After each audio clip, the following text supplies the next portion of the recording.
प्राचीन भारत के मगध साम्राज्य के एक छोटे से गांव में सुमित नाम का एक युवक रहता था। वो एक समय में वहां के सबसे प्रतिभाशाली और हंसमुख युवकों में से एक था। उसका जीवन संपन्नता और खुशियों से भरा था। एक छोटा सा व्यापार, प्यारी पत्नी, 2 बच्चे और आने वाले कल का सुनहरा सपना, सब कुछ था उसके पास। परंतु जीवन की नदी कभी एक सी नहीं बहती। एक दिन अचानक आई बाढ़ ने सुमित के गांव को तबाह कर दिया। इस प्राकृतिक आपदा में उसने अपना व्यापार, घर और सबसे बढ़कर अपनी प्यारी पत्नी खो दी। केवल 2 छोटे बच्चे ही उसके जीवन का सहारा बचे थे। बाढ़ के बाद के दिन सुमित के लिए अंधेरी रात जैसे थे। उसकी आंखों से आंसुओं की धारा कभी सूखती ही नहीं थी। उसके मन में अनंत प्रश्न उठते कि मैंने ऐसा क्या पाप किया था, मेरे साथ ही ऐसा क्यों हुआ, क्या मैं कभी फिर से खुश रह पाऊंगा। दिन गुजरते गए और सुमित का दुख और गहरा होता गया। वो अपने बच्चों के लिए जीवित था, लेकिन उसका अपना जीवन मानो थम सा गया था। उसके मित्र और परिवारजन उसे समझाते, लेकिन उसके दुख का अंधकार इतना गहरा था कि कोई प्रकाश उसमें प्रवेश नहीं कर पाता था। एक दिन सुबह जब सुमित नदी के किनारे बैठा अपने अतीत को याद कर रहा था, उसका मित्र देवदत्त वहां आया। सुमित, तुम्हें पता है महात्मा बुद्ध इस समय राजगृह में हैं। देवदत्त ने उत्साह से कहा। वे बोध गया से अपनी यात्रा पर निकले हैं और कुछ दिनों के लिए वेणुवन विहार में रुके हुए हैं। लोग कहते हैं कि उनके वचन जीवन को बदलने वाले होते हैं। क्यों ना हम उनके दर्शन के लिए चलें? सुमित ने पहले तो मना कर दिया। उसे नहीं लगता था कि कोई भी उसके दुख को समझ सकता है या उसे दूर कर सकता है, लेकिन देवदत्त के बार बार आग्रह पर वो तैयार हो गया। शायद उसके हृदय के किसी कोने में एक आशा की किरण अभी भी जिंदा थी। वेणुवन विहार की शांत वातावरण में महात्मा बुद्ध के दर्शन के लिए लोगों की भीड़ जमा थी। सुमित और देवदत्त भी उस भीड़ में शामिल हो गए। जब बुद्ध के प्रवचन का समय हुआ, तब वो अपने शिष्यों के साथ आए। बुद्ध का तेजस्वी चेहरा, शांत मुस्कान और करुणा से भरी आंखें देखकर सुमित को अजीब सा लगा। उन्हें देखकर ऐसा लगता था जैसे वे सारे संसार के दुख और सुख को समझते हों।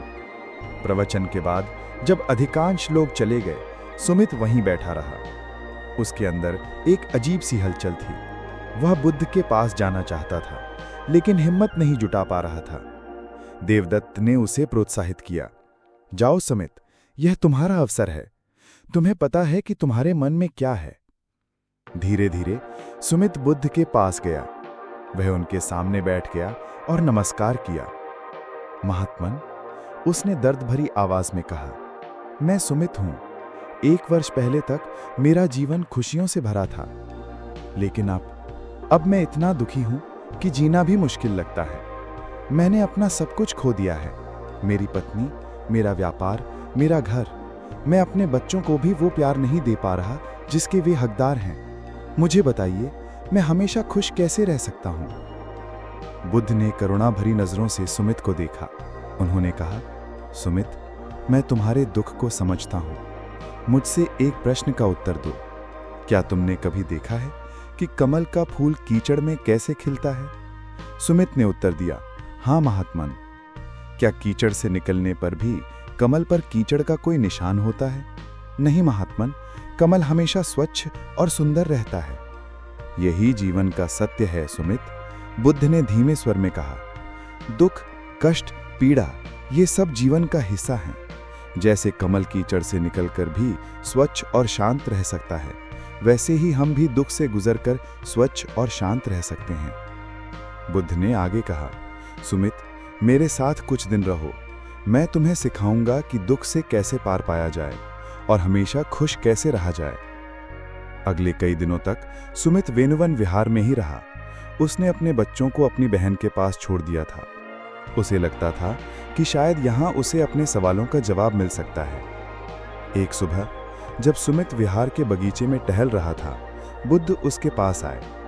आओ सुमित, बुद्ध ने मुस्कुराते हुए कहा, आज हम गांव जाएंगे। वे दोनों एक छोटे से गांव की ओर चल पड़े। रास्ते में बुद्ध ने पूछा, सुमित, क्या तुम्हें पता है कि खुशी क्या है? सुमित ने सोचा और कहा, खुशी वो है जब हमारे पास वो सब कुछ हो जो हम चाहते हैं, परिवार, धन, स्वास्थ्य।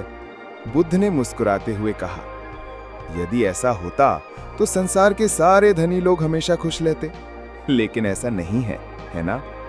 वे गांव पहुंचे। वहां एक छोटी झोपड़ी में एक वृद्ध दंपत्ति रहता था।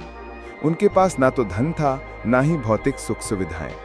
फिर भी उनके चेहरों पर एक अद्भुत शांति और संतोष था।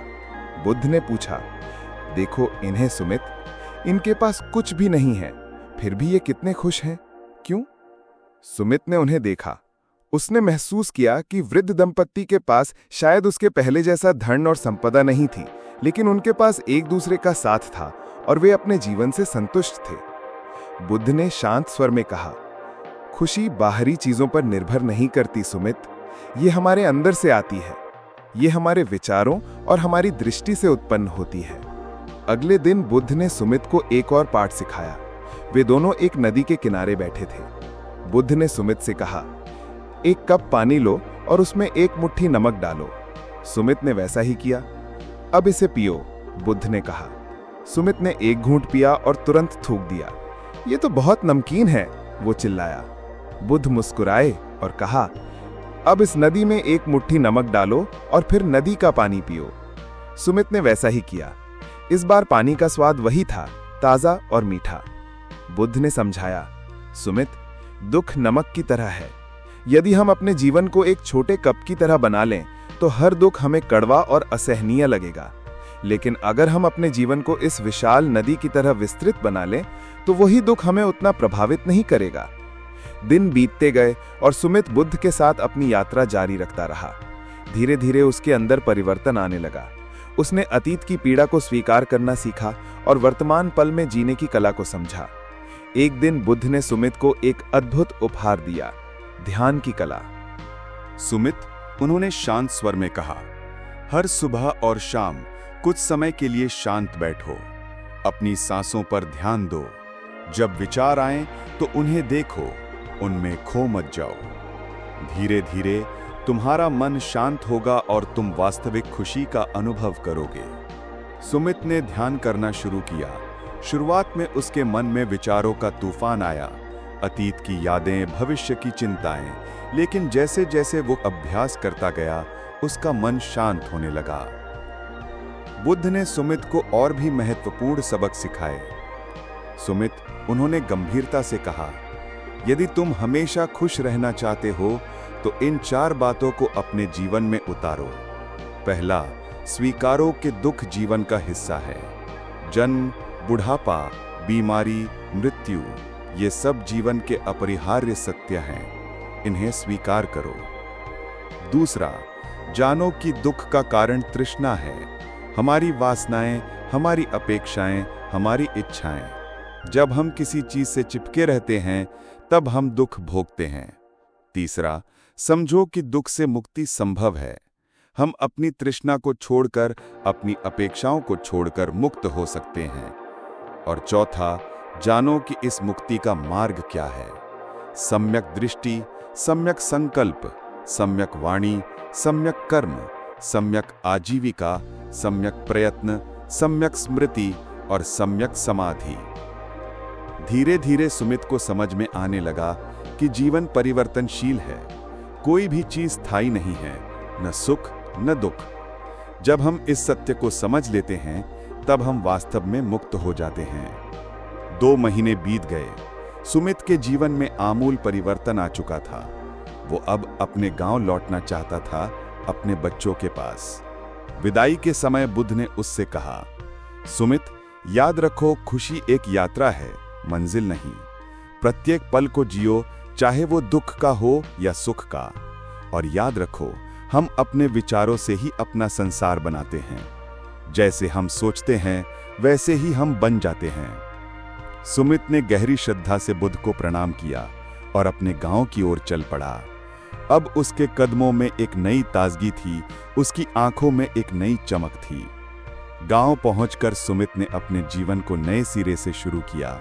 उसने अपना व्यापार फिर से आरंभ किया, लेकिन इस बार अपनी सफलता या असफलता के प्रति आसक्त हुए बिना। उसने अपने बच्चों के साथ अधिक समय बिताना शुरू किया, उन्हें बुद्ध के सिखाए मूल्य सिखाए।